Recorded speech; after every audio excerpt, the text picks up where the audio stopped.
Mapagpala namin ba siya dahil na makapangyarihan sa lahat. Maraming salamat pong muli, Maladunay, sa patuloy na patnubay at gabay at pakikipisan ng iyong banal na presensya sa what oras na kami po ay nagsasagawa ng katulad nito. Especially sa mga sandali ito, salamat sa iyong banal na presensya at naman patuloy kayo mangusap sa bawat isa sa amin at narito muli ang iyong balingkod na gamitin yung muling pagpapalang espiritual, daluyan ng mga bagay na dapat naming malaman patungkol sa iyong sa kalooban. But before anything else, kami po sama-samang nagpapakumbaba at humingi kami ng tawad sa lahat ng mga bagay na amin nagawa. Kung meron pa kayong mga bagay na nakikita sa amin na aming nagagawa na lalabag sa iyong palatutunan, sa aming pananalita, sa aming kilo, sa aming pag-isip, mga bagay na dumaraan sa aming mga paningin na kung saan ay na-entertain pa na aming mga puso na hindi na dapat. Forgive us and cleanse us from all unrighteousness. Dalahin ko muli, Maladunay, nalangisan niyo po ang bawat katagal lalabas sa labi na yung balingkod at laki pa na kapangyarihan.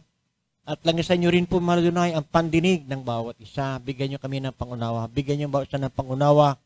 Alisin niyo po mga minaantok na diwa at patuloy na maging makarating sa kanila ang mga napakalagang mensaheng ito.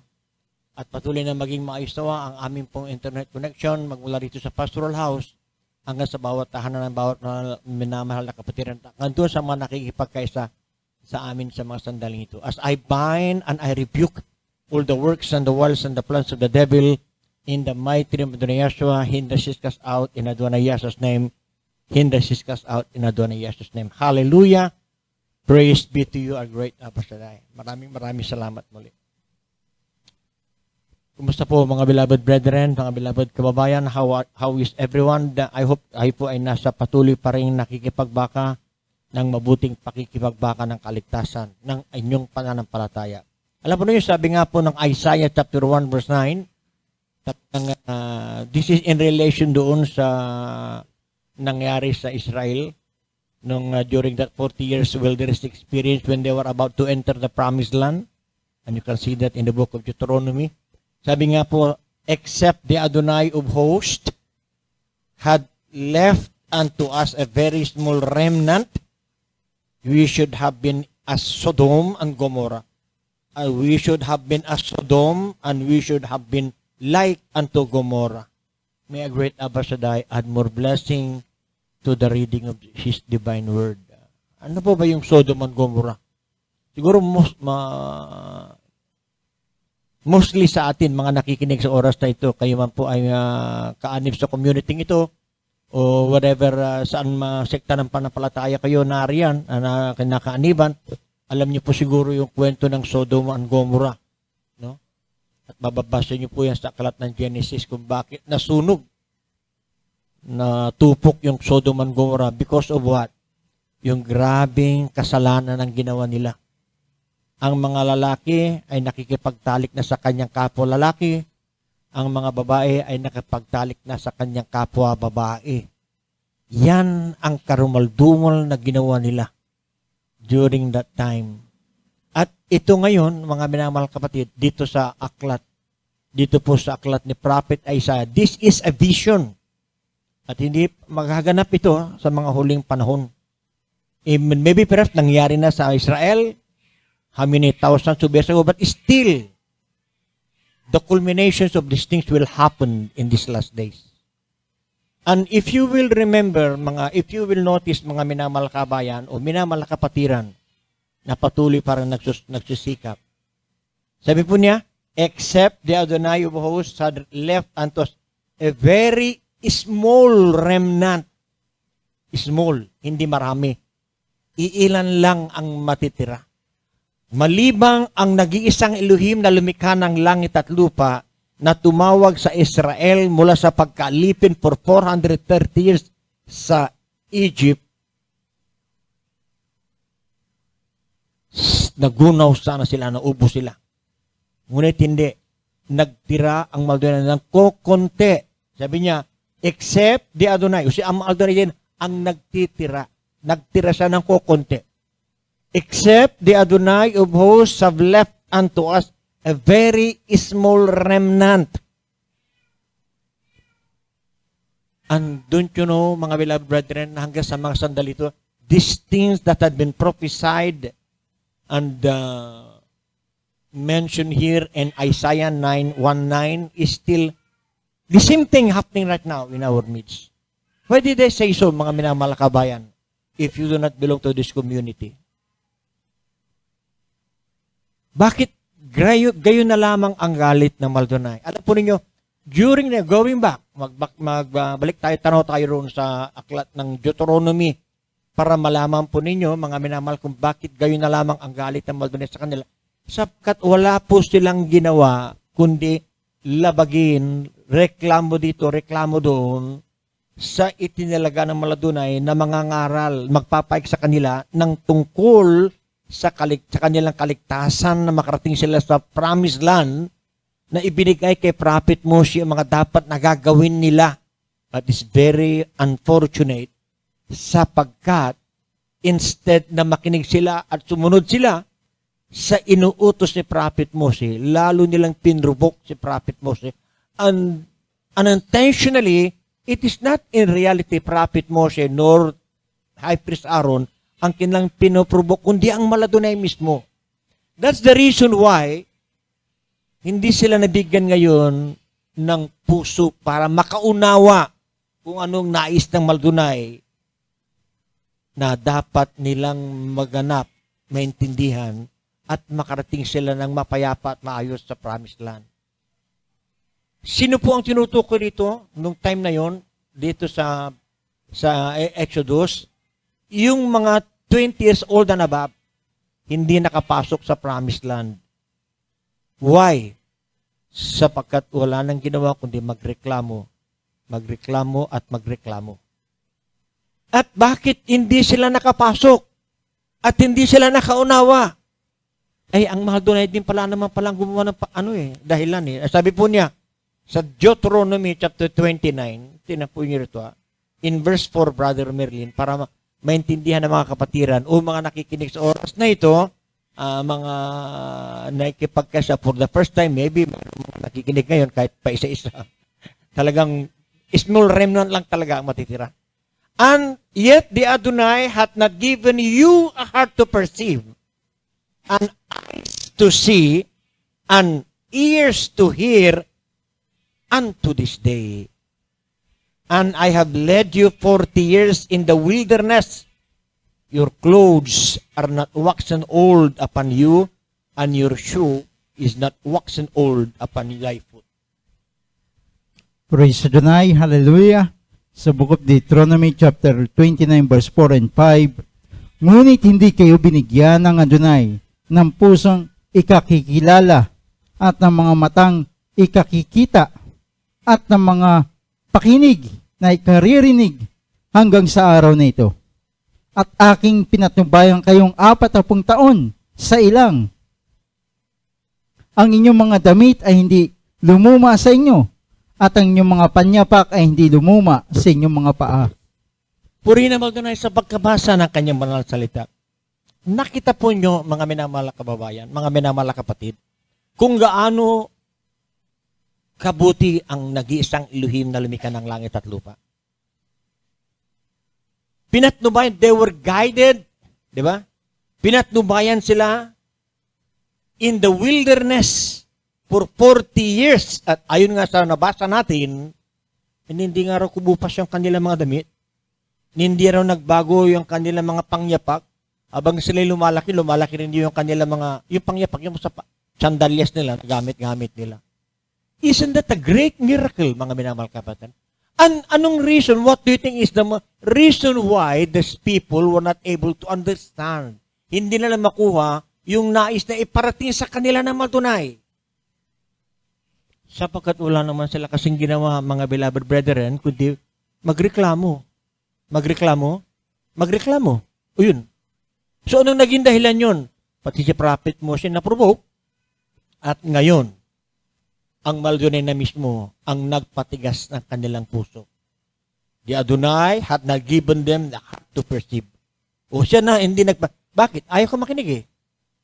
If we are going to relate it in our present situation right now, how many millions maybe perhaps is now continuously reading the Bible, They have joined in different congregation and they were so-called believers of the Messiah or whatever congregation that they are with, they are in. And yet, bakit iba-iba ang pagkakilala? Iisang banal na kasulatan gamit at ngunit iba-ibang pagkakilala tungkol sa sino yung nag-iisang Elohim na lumikha ng langit at lupa. Alam po nyo, this is really a wonder na dapat nyong maintindihan, malaman mga minamahal na kababayan. Iisa lamang yung nag-iisa lamang yung Elohim. Nag-iisa lang ang sinasabi ng banal na kasulatan na dapat nating sasambahin at wala ng iba. At wala tayong dapat na susundin kundi yung kanyang itinurong palatuntunan na gumamit siya ng mga taong magpapahayag, magbibigay sa atin ng pangunawa, kakandili sa atin ng pangunawa. Ngunit yung bang ating kinakaniban na nagpapahayag sa atin, are they really chosen and ordained by Elohim? Were they really ordained to teach, to spread the glorious gospel of our great Abba Shaddai? Alam po niyo, ito po ang nakakalungkot na senaryo ngayon. Itong sinabi rito, doon sa Isaiah na nabasa natin, di ba? If you will notice, dito sa sinasabi na chapter 29 verse 4 ng Deuteronomy, tingnan po ninyo, hindi sila binigyan. If going back doon sa ating pong Isaiah, di ba? Basahin natin sa Isaiah chapter 6 verse 9 and 10, Brother Gerald. Isaiah chapter 6 verse 9 and 10. Di ba sinabi na ron doon sa ating unang binasa, except the Adonai hath left unto us a very small remnant, we should have been as Sodom and Gomorrah, and we should have been like unto Gomorrah. Why? What do you think is the reason why? Gayon na lamang ang nangyari. Kukunti na lamang. At sasabihin ko sa inyo, kukunti talaga hanggang sa mga sandaling ito. Sapat knowledge that the Messiah himself ang nagsabi, kukunti lamang ang maliligtas. Hindi po ako nagsasabi niyan. Brother Gerald. Praise Adonai. Isaiah chapter 6 verse 9 and 10. And he said, go and tell this people, hear ye indeed, but understand not, and see ye indeed, but perceive not. Make the heart of this people fat, and make their ears heavy, and shut their eyes, lest they see with their eyes, and hear with their ears, and understand with their heart, and convert, and be healed. Puri naman tunay sa pagkabasa ng kanyang marangal salita. Sino ang nagpapatigas ng puso? The moment that you're not going to appreciate and put it in your heart, as you listen and you do not listen intently, time will come, the Adonai himself will be the one to harden your heart. Go and tell these people, hear ye indeed, but understand not, and see indeed, but perceive not. Ano ba ang dapat nilang maintindihan? Ano ba ang dapat nilang maunawaan? Ano ba ang dapat nilang mapakinggan? Nandito ang lahat, especially, most specifically, makilala nila yung tunay at nag-iisang Elohim. Dito nakasulat sa banal na kasulatan, iisang banal na kasulatan ang ginagamit ng the whole Christendom. Lahat ng mga naniniwala, nagsasabi naniniwala sila sa turo ni Kristo. Bakit iba-iba ang mga doktrina, iba-ibang paniniwala sa nag-iisang Elohim? What do you think? They made their own interpretation that in so much that ito ngayon, ayon doon sa kanilang paniniwala, yun ang sinundan ng kanilang mga napapangaralang mga miyembro. And unknowingly, ito namang mga miyembro, they were blinded by the God of these people that they were not able to understand which is which. Kung ano ba ang tama, ano ba ang totoo. Nandito sa banal na kasulatan, just simply humble yourself and ask forgiveness and ask wisdom as we continuously reading, continuously searching the scripture. Mga minamahal kabayan, ang sabi ng ating Adonai Yahshua, blessed be the Lord's name. Sabi po niya in Matthew chapter 15, Brother Merlin, in Matthew chapter 15 verse 8 and 9, at ito ikinota rin ni Prophet Isaiah. These people draw it nigh unto me with their lips, with their mouth, and honor it me with their lips, but their heart is far away from me. But in vain they do worship me, teaching for doctrine the commandments of men. Praise Dunay. Ang bayang ito'y iginagalang ako ng kanilang mga labi. Dadapwat ang kanilang puso ay malayo sa akin. Dadapat walang kabuluhan ang pagsamba nila sa akin na nagtuturo ng kanilang pinakaaral ang mga utos ng mga tao. Purihin naman Dunay sa pagkabasa ng kanyang mga salita. Do I need to expound this to you, mga beloved kababayan? Tingnan niyo po yung kinakaaniban yung relihiyon. Tingnan po ninyo ano bang doktrina ang itinuturo sa inyo. Sino po ba yung nag-iisang Elohim na lumikha ng langit at lupa? Tatlo ba sila? Dalawa ba sila? Alam niyo po ba yung tunay niyang pangalan? Saan ba nila nakuha yung mga pangalan na yan? Saan ba nila nakuha yung turo na yan? Hindi ba sila rin mismo? Ang sabi rito, but in vain they do worship me, teaching for doctrine the commandments of men. All those things that were being propagated or taught in every community nowadays are teaching doctrine, commandments of men. They are no longer basing their teaching or upholding what does the Bible says. No less than the Messiah himself who have said, ang sabi po niya, search the scripture, mga minamahal kabayan. Search the scripture, for in them ye think ye have eternal life, and they are they which testify of me, Brother Merlin.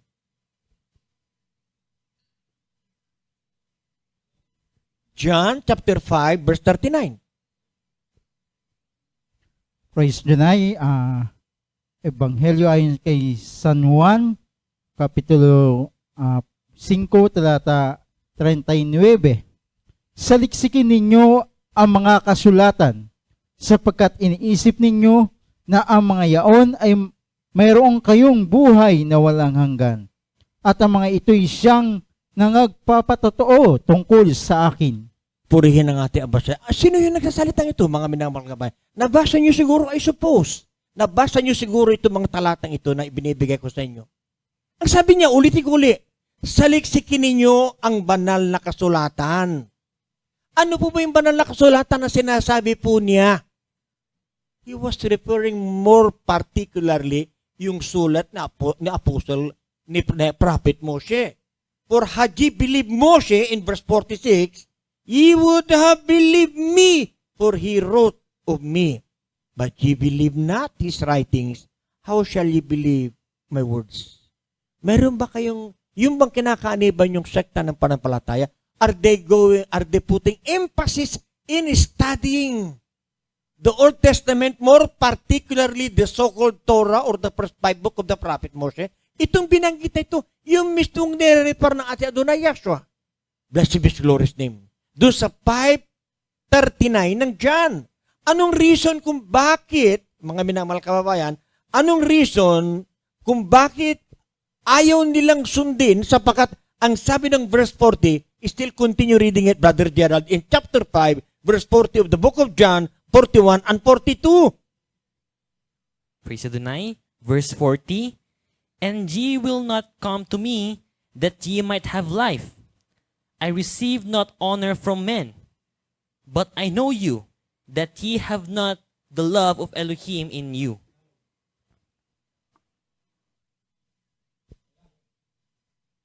Praise Dunay. Hallelujah. At ayaw kayong magsilapit sa akin upang kayo magkaroon ng buhay. Hindi ako tumatanggap ng kaluwalhatiang mula sa mga tao, dadapat nakikilala ko kayo na kayo walang pag-ibig sa liwim sa inyong sarili. Purihin naman Adonai sa pagkabasa ng kanyang banal na salita. Elohim bless you, my beloved brethren. Yun ang dahilan. Diba? Sabi niya, hindi kayo lumalapit sa akin. Hindi ayon lumapit sa akin. You will not come to me that ye might have life. wala nang buhay na walang hanggan na masusupungan, kundi dun lamang sa nag-iisang bugtong na anak. I am the way, the truth, and the life, saith the only begotten Son. Ang sabi niya, ang sabi po niya, and ye will not come to me that ye might have life. And who is he who is the one speaking here? The Son, only begotten Son, the so-called Messiah, the Savior of this of mankind when he came into this planet Earth. And what was his origin? Yung siya po ay salita, mga minamahal kapatid. Bago siya naging laman, bago siya naging human, siya po ay salita. And whose word is that? Pag sinabing salita, meron pa bang contradiction yan? Kaninong salita yan? Na yung salita na yun, ginawa niyang laman. And the word was made flesh. Whose word is that? In the beginning, sa simula ay ang salita. In the beginning was the word. And the word was with Elohim. And the word was Elohim's. Alam po ninyo, if you are not going to ask fervently the right understanding, talagang dito po sa mga banal na kasulatan nakasulat, it's really, there is a deliberate intention, Satan to deceive the whole world para hindi maintindihan kung sino yung nag-iisang Elohim na lumikad ang langit at lupa. In this very verse alone, in John chapter 1 verse 1, you will notice na sinasabi nito, sinasabi ng mga nag-akda ito na dalawa sila. In the beginning was the Word, John 1:1. The Word, in the beginning was the Word. Sa simula ay ang salita. The question is this, common sense will dictate. Pag may salita, hindi ba definitely mayroong nagsalita? If there is a word, somebody spoke the word.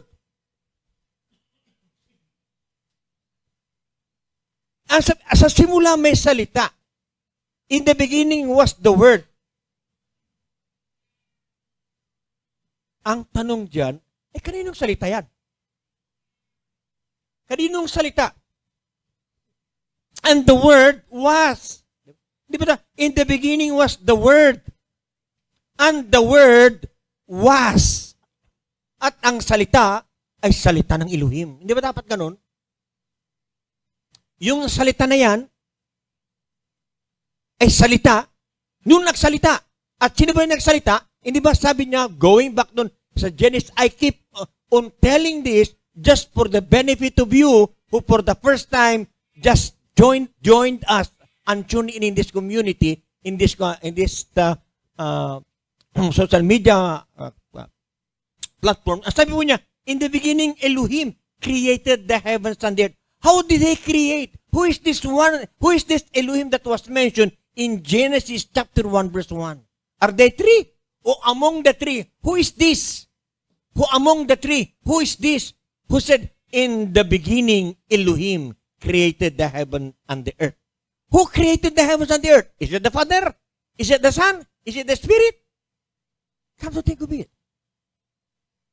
Yung nag-iisang Elohim, ang ginamit niyang mode of creation for your information, mga minamahal na kababayan, please open your mind.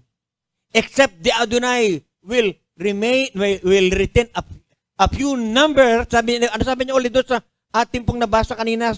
Except the Adonai of hosts hath left unto us a very small remnant, and I believe without any iota of doubt that this community is being referred to here. We are the very few remnant who is telling you the truth, preaching to you about the glorious gospel of our great Abba Shaddai.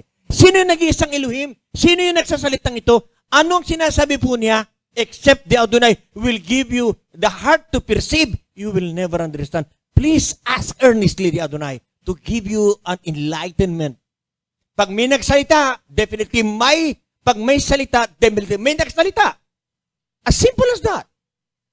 Alright, ang sabi po niya, ang reason kung bakit siya nag-create, sapagkat ito ang gagamit, may salita, sapagkat ito ang gagamitin niya na kanyang mode of salvation. You read the whole chapter of chapter 1 of Genesis. Okay? Ngayon, yung nagsalita, if we are going to go to Prophet Isaiah again, sinasabi po niya, wala po siyang katabi. Wala siyang kasama. Walang nauna sa akin at walang susunod sa akin. Beside me, there is no Elohim. Naintindihan niyo ba yun? Isaiah chapter 44 verse 6 to 8, mga minamahal kabayan. Kaya nga, itong very few remnant na itinira ng Maldonay, ginagawa namin as much as possible, as much as we could do in our own, mag-abot namin baka, ginagawa namin ito na ipinapayag sa inyo ang napakahalagang bagay na ito sapagkat time is of the essence, the world is about to end, and there's still a lot, thousands or millions of people reading the Bible and still do not understand, cannot comprehend kung sino po yung nag-iisang Elohim. Ang sabi po niya sa 44, Brother Gerald, ano binanggit ko kanina, 44, 6 and 8? Praise Adonai. Isaiah chapter 44 verse 6. Thus saith the Adonai, the King of Israel, and his Redeemer, the Adonai of hosts. I am the first, and I am the last, and besides me, there is no Elohim. Naintindihan niyo po ba yun? Hindi ba kayo nagtataka?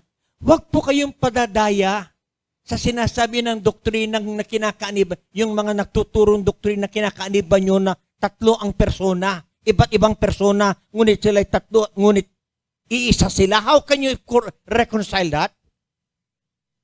God the Father, God the Son, God the Spirit. Who among the three who spoke here? I am the first and I am the last. Who do you think is the first? And who is the last?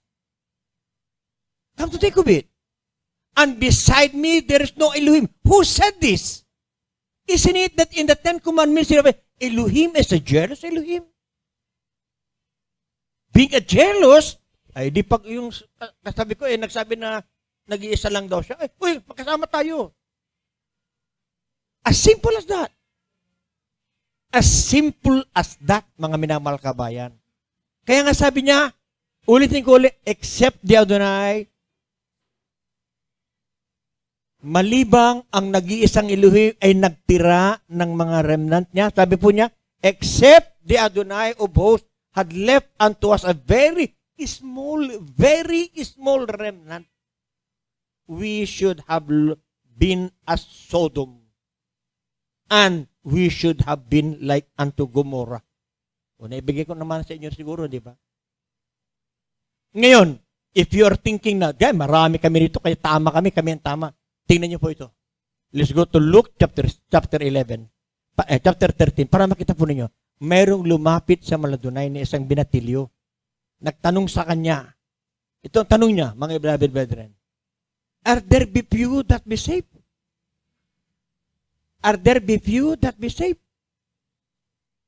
Then said one unto him in verse 23 ng chapter 13 ng Luke, Adonai, are there be few that be saved?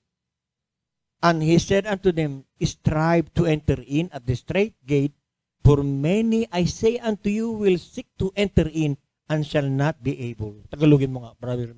Praise Adonai. Luke chapter 13 verse 23 and 24. At may isa nagsabi sa kanya, Adonai, kakaunti baga ang mga liligtas? At sinabi niya sa kanila, magpilit kayong magsipasok sa pintuang makipot, sapagkat sinasabi ko sa inyo na marami ang mga agsisikap na pumasok at hindi mangyayari. Naintindihan nyo? Ilim bless you, Brother Merlin. Nakuha nyo po yung mga minamahal kabayan. Diba? Na nagtanong, lumapit sa kanya, kung di ba ang maliligtas? Bakit? Yun ang tanong niya. Siguro kung di lumalapit sa kanya, sa ating abas ulit, ating Adonai sa Demisai during his time. Mas maraming kasama doon sa mga Pariseo, maraming mga Hudyo na hindi na niyo, at the onset, magsimula siya, kung kunti sumasama sa kanya, 12 yung una sumasama sa kanya. Are there be few that be saved? Kung kunti lang ba maliligtas? What do you think? And he said unto them, ito sinabi niya, strive to enter in at the straight gate. Mga minamahal na kabayan, strive, magsumikap po kayong magsaliksik Magsumikap po kayo mag-aral ng salita ng Maladunay. Humingi kayo ng wisdom. Humingi kayo ng tamang understanding, but before doing so, humble yourself, ask forgiveness. First and foremost that you must have to know, makilala niyo muna yung tunay niyang pangalan. Matanggap niyo yung kanyang tunay na pangalan, which is even that name that was propagated how many hundreds of years ago, nung lumabas yung lingwaheng English. Di ba doon lang lumabas yung salitang Jesus? But in the very beginning, sa simula nung bumabasa, is it really Jesus that was given to my Blessed Mary? Mama Mary? Hindi naman po sapagkat wala pang English nung time nila. As simple as that. Ulit-ulit ko sinasabi ito, sapagkat ito ay para paalaala doon sa mga hindi nakakunawa. So nakapakinig na kayo noon, please bear with me. Please bear with me. Ask forgiveness. Ask the Adonai. Alam po niyo, meron ako may dating kasama. Ngayon, wala na, kinuha na ng Adonai. How many times had he read John 17:3? John 17:3. Okay? Yun ang and this is life eternal, that they might know thee, the only true Elohim. Oh. Yun lang. The only true Elohim. So, did he ever attempt to question that doctrine that he believed in his heart, that he learned from those pastors who taught him that there are three distinct and separate persons, there are three gods, God the Father, God the Son, and God the Spirit? Until finally maging magkasama kami, and while I was preaching this in a radio station one evening, sabi niya sa akin ngayon ko lang naintindihan yan, sabi niya. Bakit? How could you reconcile according to the Trinity doctrine that the Son is God, second person, when the Son himself said emphatically, and this is life eternal. He was praying then to the Father, John chapter 17 verse 1 to, more particularly in verse 3, that they might know thee, the only true Elohim. Siliksikin niyo mabuti. Unawaan niyo mabuti kung nakakaintindi po kayo. I suppose nakapag-aral, karamihan sa inyo siguro ay nakapag-aral. Pwede ba nating baluktutin yan? Yung sinabi niya ron, wala akong katabi sa Prophet Isaiah, wala akong kasama, walang nauna sa akin, walang susunod sa akin, kanino mo ako ihahambing? To whom will you liken me? To whom will you make me equal? Who's the one speaking there in the Prophet Isaiah's book? Yung nag-iisang Elohim na lumikha ng langit at lupa, whose nature is spirit. The Father and the Spirit are not two distinct and separate. The Father who is Elohim, His nature is spirit. Hindi siya tao, mga minamahal kabayan. As simple as that. Common sense will dictate naman. Kaya nga, ito'y sinasabi ko sa inyo, para akala nyo nagagalit ako. Why? Because time is of the essence. Nais kong iparating sa inyong pangunawa na if you will remain stiff-necked in that doctrine of belief of yours, of doctrine of the devil, hell is waiting for you, mga minamahal, mga kaibigan. Again, I hope the Adonai will open your mind and will enlighten you. Now, the question is, am I become your enemy because I tell you the truth? Ano sabi niyo ulit? Babalikan ko ulit. Sinabi niya, strive to enter in at the straight gate. Magsumikap po kayo. Pagsikapan po ninyo na makapasok. Through how? By studying, seeking, searching. Sapagkat sabi ng Lord, search me and you will find me if you will search for me with all your heart. Search me. Seek me and you will find me pala. Seek me and you will find me if you will search me with all your heart. Di ba sabi niya rin, is it in Jeremiah or is it in Isaiah? Di ba? Saliksikin mo ko. Saliksikin niyo ako. At ako inyong masusupungan pag ako inyong hahanapin ng inyong buong puso. Di ba sabi niya? Praise God. Chapter 29 ng Jeremiah.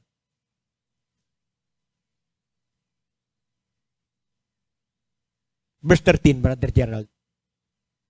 Praise Adonai. Jeremiah chapter 29 verse 13, "And ye shall seek me and find me, when ye shall search for me with all your heart." Puri naman doon ay sa pagkabasa ng kalit. Yun ang pinaka-basic thing that dapat nating maintindihan, na dapat nating gawin. Seeking Him with all our heart, without any other motivation other than knowing Him. Yung iba kasi nagsasaliksik sila, nag-aaral sila para makipagdebate. Yung iba kasi nag-aaral sila para pagkakitaan nila, pagkakwartahan nila. Ay hindi po ito pinakakakwartahan ito. Alam po ninyo, to be honest with you, mga minamahal kabayan, marami na kami mga dati nakasama na talagang giver sila. When at the very outset, makakasama kami, bibigay sila. Pero when we are now digging deeper and deeper in the revelation of Adonai, ay hindi na nila makomprehend, maintindihan. Umalis sila. Sino ngayon na nalugi? Sino natalo? Di ba? Ang Adonai himself, during his time, the Bisaya, nung hindi maintindihan ng mga disciples, ang kanya tinuturo, umalis sila. Hindi sila inabol ng Adonai. Hindi ko kailangan maghabol kasi otherwise, lalabas lang na I'm only after money. No, hindi po. I am after the eternal salvation of our one and only soul, mga beloved brethren.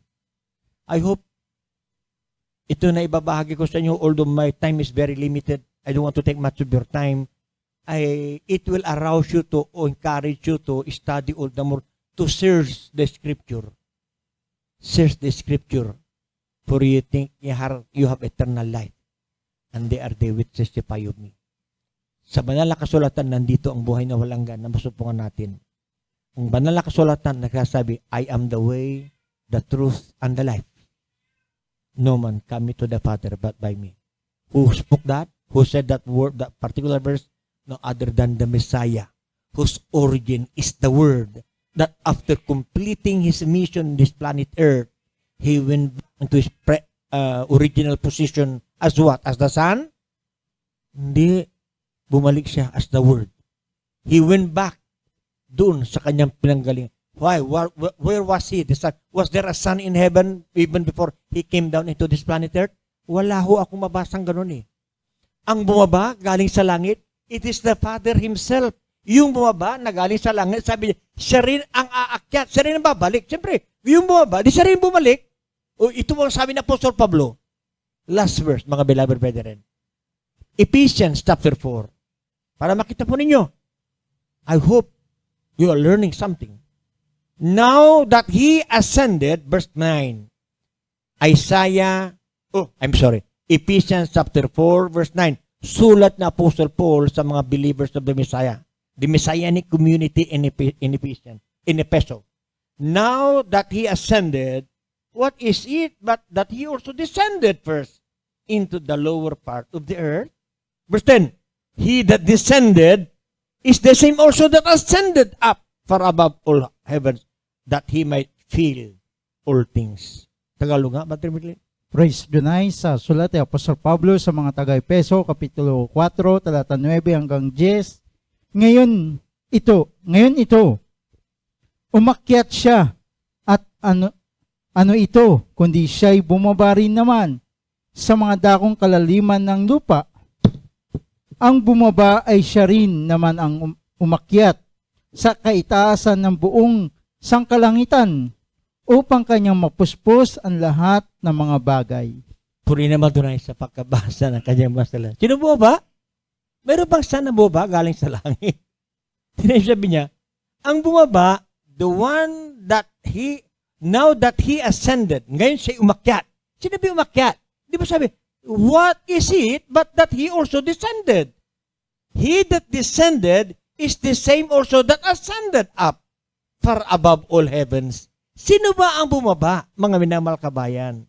Ito, para makita po ninyo, sa Old Testament, ang sabi ng aklat ng Micah, chapter 1, verse 3, for behold, the Adonai, blessed be His glory, L-O-R-D, YHWH, the so-called tetragrammaton, it refers to the Father, for behold, the Adonai cometh forth out of His place, and will come down and tread upon the high places of the earth. Sino ito?